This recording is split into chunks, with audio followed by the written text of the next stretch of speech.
ኢትዮጵያዊት አትሌት ዓለምን እያነጋገረች ነው። ወልዳ ተነስታ በአስደናቂ ሁኔታ ግማሽ ማራቶንን ያሸነፈችው ይህች አትሌት አንደኛ በመውጣት የኢትዮጵያን ሰንደቅ ዓላማ አውለብልባለች። የዓለም መገናኛ ብዙሃን የኢትዮጵያን ጨምሮ በማህበራዊ ሚዲያ ላይ ስሟ በስፋት እየተነሳ ስለሚገኘው ይህች ጀግና አትሌት በዝርዝር የምንነግራችሁ ጉዳይ ይኖረናል። የሳምንቱ መጨረሻ እጅግ ለመቁጠር አታካች የሆኑ ሜዳሊያዎች ተመዝግበዋል። ምንም እንኳን በዓለም ዋንጫና እንዲሁም ደግሞ በኦሎምፒክ ባይሳካም በሳምንቱ በተካሄዱ የማራቶን፣ ግማሽ ማራቶን፣ የጎዳና ላይ ሩጫ ውድድሮች፣ ግማሽ ማራቶን እና ሌሎችም የ5-10 ኪሎ ሜትር ጎዳናዎች ላይ ኢትዮጵያን አንጸባራቂ ድሎችን አስመዝግበዋል። ከካርዲፍ ግማሽ ማራቶን ከእንግሊዝ አንስቶ ስፔንን ጨምሮ በጣሊያን፣ በጀርመን እንዲሁም ደግሞ በተለያዩ የአፍሪካ ሀገራትን ጨምሮ በአውሮፓ ሀገራት እስከ ሮማኒያ ድረስ ኢትዮጵያውያን የደመቁበት ውጤት ተመዝግቧል። እነማን የታሸነፉ የገቡበት ሳትስ የሚለውን እነግራችኋለን። ሰላም እንደምን አላችሁ? ሁሉ ስፖርቶችን ሁሉ ስፖርት የኢትዮጵያ ሩጫ ቀዳሚ መረጃ ቻናል ነው። ሰብስክራይብ ብታደርጉ ብዙ መረጃዎችን ታገኛላችሁ። ወደ ጉዳዩ አለፍኩ። ኢትዮጵያዊቷ አትሌት ያሳየችው ብቃት ዓለምን እያነጋገረ ነው። ከብቃቷ ውጪ ደግሞ መነጋገሪያ የሆነው ከወለደች በኋላ ወዲያውን ወደ ሩጫ በመመለስ የሰራችው ታሪክ ነው። እናት መሆን መልሳ ደግሞ እንደገና የግማሽ ማራቶን አሸናፊነት በርካታ የተፈጥሮ ጥንካሬዎችን የሚጠይቅ ሂደት እንደሆነ እናውቃለን። በአስደናቂ ሁኔታ ወደ ቀደመ ብቃቷ የተመለሰችው ኢትዮጵያ አትሌት ሀብታምነሽ ተስፋዬ ትባላለች። በ25 የትሬንቶ ግማሽ ማራቶን በማሸነፍ አስደናቂ ብቃትን ስታሳይ አድናቆት ከዓለምና ከሀገር ዙሪያ ጎርፎላታል። አሸናፊነቷን በትልቁ የሚያስገርመው ደግሞ በቅርቡ እናት መሆኗ ነው። 35 ዓመቷ ላይ ገብታለች። አትሌቷ ውድድሩን ስታጠናቅቅ 1 ሰዓት ከ11 ደቂቃና ከ53 ሰኮንድ በሆነ ጊዜ ነበር መጨረስ የቻለችው። ሀብታምነሽ እንደ አውሮፓውያን አቆጣጠር በ2012 የዓለም ወጣቶች አትሌት ሻምፒዮና ለመጀመሪያ ጊዜ በዓለም አቀፍ ውድድሯን ያደረገችበት ወቅት እንደነበር እናስታውሳለን። በዛ ውድድርም በሴቶች 3000 ሜትር ሩጫ አራተኛ ወጣ ነበር ያጠናቀቀችው። አትሌት ሀብታምነሽ በ2013 የአፍሪካ ወጣቶች አትሌት ሻምፒዮና ላይም ተሳትፋ ነበር። በ932 የወርቅ ሜዳሊያ ባለቤት እንደነበረች ይታወቃል። ያኔ የኢትዮጵያን ስም ከፍ አድርጋ ማስጠራት የጀመረችበት ጊዜ ነበረ። በ2018 እንዲሁም በአፍሪካ መላው ጨዋታዎች በሴቶች 5000 ሜትር ተሳትፋለች። ታሪኳ እንደሚያሳየው 6ኛ ደረጃ ይዛ ያንን ሩጫ አጠናቃለች። በዛው ዓመት በአፍሪካ ሻምፒዮናው በ10000 ሜትር ሴቶች 7ኛ ደረጃን ይዛ ነበረ። ይህች አትሌት የፈጸመችው በቅርቡ ግን እናት ሆናለች ማለት ነው። አትሌት ሀብታምነሽ በ2018 የዱባይ ማራቶንም 2:20:13 የግል ምርጥ ሰዓት አላት። የውድድሩ አራተኛው ፈጣን ሰዓትም ሆኖ ተመዝግቦላታል። ከወሊድ በኋላ በስፖርቱ መቆየት እንደሚቻል የሀብታምነሽ ዳግም ምልሰት ለሁሉም እህቶች ጥሩ ምሳሌ ይሆናል ተብሎ እየተገለጸ ነው። በርካቶች ከወሊድ በኋላ የሰውነት የሆርሞን ለውጥ ይከሰታል። ልጆቻቸውን ለመንከባከብም በርካታ ጊዜ የሚያጠፉ መሆናቸውን ተከትሎ ከስፖርቱ ሲርቁ ወይም ደግሞ ለመመለስ ሲቸገሩና ያለን ኢትዮጵያ ውስጥ ግን በእርግጥና አልማዝ አያናን ጨምሮ በርካቶቹ ከወሊድ በኋላ ቶሎ አገግመው ወይም ደግሞ ወደ ቀደም አቋማቸው ተመልሰው የኢትዮጵያን ስም ባለም አደባባይ ከፍ ሲያደርጉና ሲያስጠሩ እና ያለን ከነዚህ ውስጥ አንዱ ሀብታምነሽ ተስፋዬ አንዷ ነች። ሀብታምነሽ እንግዲህ በዓለም ዙሪያ የመገናኛ ብዙሃንን ትኩረት የሳበችና ስሟም እየተጠራ ይገኛል። የኢትዮጵያ አብዛኛው የማህበራዊ ሚዲያ አድናቆቱን እየገለጸላት ነው። እስኪ እናንተ እቺን ጀግና እንዴት ያያችኋት? እንዴት ስትገልጧታላችሁ? ኮሜንት ላይ በመግባት ጀግናችንን አበረታቷትና እጅግ በርካታ ተዘርዝረው ወደማያልቀው የኢትዮጵያ ስምና አትሌቶች ወደ ተጠሩበት የሩጫ ውድድሮች እንለፍ። የኢትዮጵያ አትሌቶች ጉዳይ እጅግ አወዛጋቢ ነው። የቶኪዮ ዓለም ሻምፒዮና ላይ እንዳየነው እንዲሁም ደግሞ ከዛ በፊት ፓሪስ ኦሎምፒክ ላይ በተመሳሳይ መታዘብ እንደቻልነው አንዳንድ ውድድሮች ላይ ስኬታማ ሳይሆኑ እናያለን። በተለይ ሀገርን የሚያስጠሩ ቦታዎች ላይ በእርግጥ በዚህ ውድድሮችም ሀገር ይጠራል፣ የአትሌቶች ስም ይጠራል፣ እየዘገብነው ያለው ነው። ነገር ግን ለምንድነው በዓለም አቀፍ ውድድሮች ስኬታማ ያልሆነው የሚለውን ስናይ የአትሌቶች ብቃት ሳይሆን የአመራር ችግር እንደሆነ በእርግጥ መታዘብ የምንችል ይመስለኛል። ለዚህ ማሳያው እንግዲህ ከአሁን የተገኙት እጅግ ተዘርዝረው የማያልቁ ድሎች ናቸው። መነሻችንን ከስሎቫኪያ ኮሲክ ፒስ ማራቶን እናድርግ። በዚህ ውድድር ላይ የኢትዮጵያን አትሌቶች በአስደናቂ ውጤቶችን አስመዝግበዋል። በዓለም ላይ ሹመቴ በሴቶች ዘርፍ 2:21:59 በመግባት አሸንፋለች።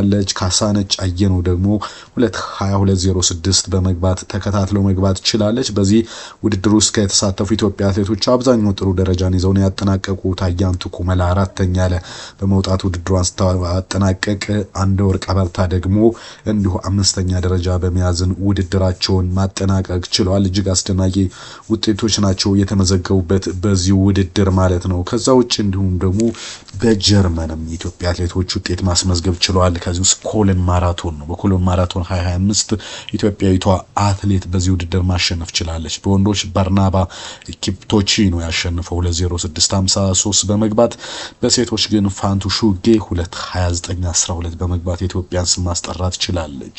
ሁለተኛ ላይ ዝናሽ መኮንን 2:30:38 በመግባት ተከታትሎ መግባት ችለዋል። አራተኛ ፋያስ ቺፕዮቶች ከኬንያ እንዲሁም አራተኛ ሸዋዬ ወልደ መስቀል ከኢትዮጵያ በመግባት በጀርመንም እንግዲህ የኢትዮጵያ ስምና ሰንደቅ ዓላማ ከፍ ያለበትን ውጤት መመዝገብ ወይም ደግሞ መታዘብ ችለናል ማለት ነው። እጅግ አስደናቂ ውጤት ብለን ልንጠቅሰው እንችላለን። ከዛ ውጪ በኳላላምፑር ስታንዳርድ ቻርተርድ ማራቶን ወይ ማሌሺያ የተባለ ውድድር ተደርጎ ነበር። በዚህ ውድድር በወንዶች ጆን ናዙ ማንጋዊ ከኬንያ ውድድሩን ማሸነፍ ችሏል። በሴቶችም ቱርፌን ቸፕሮሪ ከኬንያ ስታሸንፍ አልማዝ ነገደ ከኢትዮጵያ 2:41:50 በማምጣት የብር ሜዳሊያ በማግኘት ሁለተኛ በመውጣት ጥሩ ሰዓትን ማስመዝገብ ችላለች ማለት ነው። እነዚህ እንግዲህ የተለያዩ ውድድሮች ናቸው። ወደ ሌላ እስኪ እንለፍ። ግማሽ ማራቶንን እናገኛለን። ከዚህ ውስጥ አንዱ የካርዲፍ ግማሽ ማራቶን ነው። በካርዲፍ ግማሽ ማራቶን በወንዶችም በሴቶችም ጥሩ ውጤት ተመዝግቧል። በካርዲፍ በወንዶች ኢትዮጵያ ነው ያሸነፈችው። ይስማው ድሉ ነው ያሸነፈው 59:23 በመግባት በአንደኝነት ሲያጠናቅቅ እስማኤል ኪፕሮኖ ከኬንያ 1:00:05 መግባት ችሏል። ፍቃዱ ልቼ 1:00:34 በመግባት ከኢትዮጵያ ሶስተኛ ሆኗል። ኢትዮጵያ ከካርዲፍ ግማሽ ማራቶን በብቻ እንግዲህ በወንዶች 2 ሜዳሊያ ማግኘት ይችላል። በሴቶች ማርያም ችቤት ከኬንያ 1:06:37 በመግባት የወርቅ ሜዳሊያውን ስትወስድ አለም ንጉስ ከኢትዮጵያ 1:07:33 በመግባት የብር ሜዳሊያ ወስዳለች። ውድነሽ አለሙ ከኢትዮጵያ 1:08:08 በመግባት የነሐስ ሜዳሊያ ማግኘት ችሏል። አጠቃላይ 4 ሜዳሊያዎችን ከካርዲፍ ግማሽ ማራቶን ብቻ ኢትዮጵያን ጀግኖች አትሌቶች ማሳካት ችለዋል። ከዛ ውጭ እንግዲህ በትሬንቶ ግማሽ ማራቶን ኢጣሊ ማለት ነው በተካሄደው ውድድር ካሊፕ ስላዋይ ከኬንያ 1:00:15 በመግባት ማሸነፍ ችሏል። ኢትዮጵያ የነሐስ ሜዳሊያን ያገኘችው አያንስ አለሙ 1:03:38 በመግባት ማሸነፍ ችሏል። ይሄ ትሬንቶ ማራቶን ማለት ቅድም ሀብታምነሽ ተስፋይ 1:11:53 በመግባት አስደናቂ ታሪክ በሰራችበት በወንዶች የነሐስ ሜዳሊያን ማግኘት ችለናል። እጅግ በርካታ ውድድሮች ናቸው የተደረጉት። ከዚህ ውስጥ አንዱ ደግሞ ኩዳዲ ዲ አልባክታ ሃፍ ማራቶን ነው ስፔን። በዚህ እንግዲህ ሀጎስ ኢዮብ 1:00:42 በመግባት የወርቅ ሜዳሊያ ባለቤት መሆን ችሏል። ኬንያውያን ተከታትለው ገብተዋል። እሷ ኪፕሮሪና እንዲሁም ሻድራክ ክሮሪ ሁለተኛና ሶስተኛ በመውጣት ውድድራቸውን አጠናቀዋል። እንደ እንግዲህ ሀጎስ ኢዮብ ብቻ ሳይሆን በሴቶችም ኪሮስ ሙዝ 1:09:09 በመግባት በሴቶች ዘርፍ አሸናፊ ሆናለች። ፌስ ኪፕዮቶች ከኬንያ ሁለተኛ ስትወጣ ገነት ሳህለ ከኢትዮጵያ ሶስተኛ በመውጣት በድሉ እንግዲህ ጀርመንን ታሪክ ተሰርቷል ማለት ነው። ሲንግል ፔሬዳ የሚባል ወይም ደግሞ በኔዘርላንድ የተደረገ ውድድር ነው። በወንዶች ውድድር ማሸነፍ የቻለው ኬንያዊ ፊሊሞን ኪፕሮቲች ነው። በይህን ውድድር ማሸነፍ የቻለው ኤድዋን ኪፕቱም ሁለተኛ ወጥቷል። አልፈርድ ኪፕቱም ደግሞ እንዲሁ ሶስተኛ መውጣት ችሏል። በወንዶች በሴቶች ዲና ችሮታ ከኬንያ ሁለተኛ መውጣት ችላለች። ሌላኛው እንግዲህ በዚህ የተደረገው ውድድር ውስጥ አንዱ የፊሊሞን ኪፕሮቲች ከኬንያ በዚህ ባሸነፈበት ውድድር በሴቶች ኢትዮጵያዊቷ ሀዊ ብርሃኑ የብር ሜዳሊያ ባለቤት ነች። 1:11:15 በመግባት እንግዲህ የኢትዮጵያን ስም ማስጠራት ችላለች በኔዘርላንድ ሲንግሎፕ በሬዳ በተሰኘው ውድድር ማለት ነው። ከዛ ውጪ ሌላኛው ውድድር የተካሄደው ቴልሲሳ ሃፍ ማራቶን ጣሊያን ነው። በጣሊያን ውድድር ቪንሴንት ሞናካይ ከኬንያ 1:02:30 በመግባት አሸንፎታል። በሴቶች ግን ኢትዮጵያዊቷ አትሌት ቤተልሔም ጤኖ 1:15:53 በመግባት ሁለተኛ ስትወጣ አስመራ ወርቅ ወል ደግሞ 1:19:07 በመግባት የነሐስ ሜዳሊያ ባለቤት ሆናለች። አንደኛ ክሊሜንት ሙካንዳጋ ከሩዋንዳ በመግባት ይህንን ውድድር ማሸነፍ ይችላለች። ከዛ ውጪ ኮሊንግ ሃፍ ማራቶን ጀርመን የተደረገው ውድድር ነው። በወንዶች ጆኒ ቦዲስ ከ1:03:11 በመግባት ሲያሸንፍ ማዮ ከኢትዮጵያ ደግሞ 1:03:17 ማሸነፍ ችሏል። በእርግጥ ይሄ በትውልድ ኢትዮጵያዊ ነው። ሄርሳቶ ማሚዮ ይላል። ስለዚህ አትሌት ዝርዝር በኢትዮጵያ ስምና ሰንደቅ ዓላማ ላይ የተመዘገበው ማን የሚለውን ተጨማሪ መረጃ ግን እንዳገኘን ወደ እናንተ የምናደርስ ነው የሚሆነው ማለት ነው። ከዛ ውጭ እጅግ በርከት ያሉ ውድድሮች የተደረጉባቸው አሉ። ከነዚህ ውድድሮች ውስጥ አንዱን ለመጥቀስ ያህል ሩካራ ሃፍ ማራቶን አንካራ ቱርክ ላይ የተደረገ ውድድር ነው። በዚህ ውድድር ኢትዮጵያዊቷ ሄሩት ጀንበሩ 1:17:25 በመግባት ማሸነፍ ችላለች። በወንዶች ኬንያ ወስደዋለች። ኬንያና ኢትዮጵያ እንግዲህ ወደ ወትሮ አጓጊነታቸውና እንዲሁም ትንቅንቁ ወደ ታየባት ፉክክራቸው የተመለሱበት ሳምንት ነው ብለን ልናነሳ እንችላለን።